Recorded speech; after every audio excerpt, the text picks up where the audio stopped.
Have you ever met someone and your brain instantly goes, yep, I am about to be weird about this person? You don't even know their middle name, but suddenly they are living rent free in your head. Just hearing their name makes you blush. That's lust. And before you judge yourself for it, lust is completely normal. It's nothing to be ashamed of. It's your brain's way of saying, I'm drawn to you. It can be fun, exciting, and honestly a little chaotic.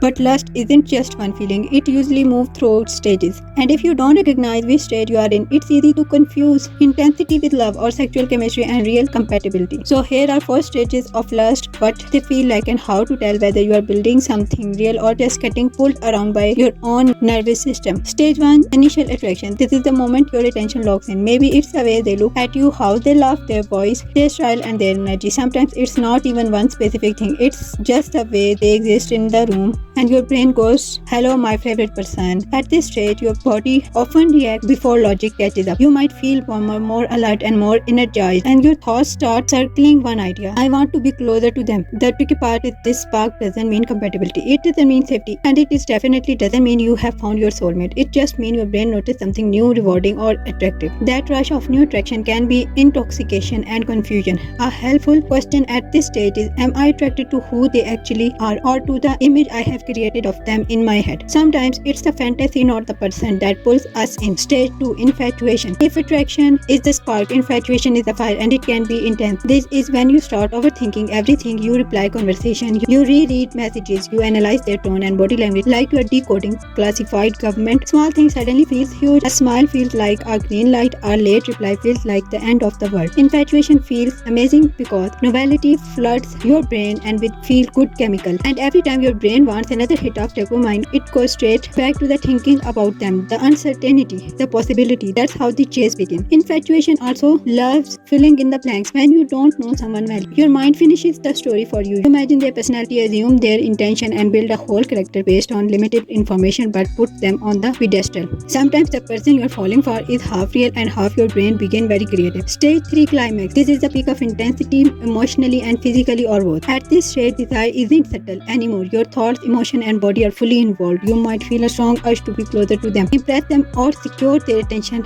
at any cost. This is where boundaries can start to blur. You might ignore red flags, you might excuse behavior you normally wouldn't tolerate, you might prioritize their validation over your own comfort needs and values, because when lust reaches its climax, your brain isn't focused on long-term compatibility, it's focused on relief. Relief from uncertainty, relief from desire, relief from not knowing where you start. If the connection is mutual and healthy, this stage can be feel exciting and informing, but if inconsistent, unavailable or one-sided, it can be leave you feeling anxious, overly attached and emotionally off balance. A helpful question here is, am I choosing this person or am I reacting to the intensity of wanting them? Stage 4, clarity. Eventually, the fog lifts, the chemical high settles and you're finally able to see the person clearly without the fantasy filter, without the constant adrenaline. This is the stage where lust either transforms or fades.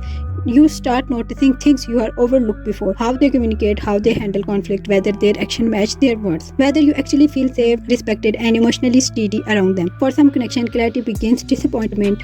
The attraction was real but the compatibility wasn't. For others, clarity brings something better, attraction that's grounded, mutual and supported by the real emotional connection. Here is the key difference. Lust pulls you in the intensity, clarity helps you decide whether to stay, because lust is about desire but clarity is about choice, and knowing the difference can save you a lot of emotional whiplash.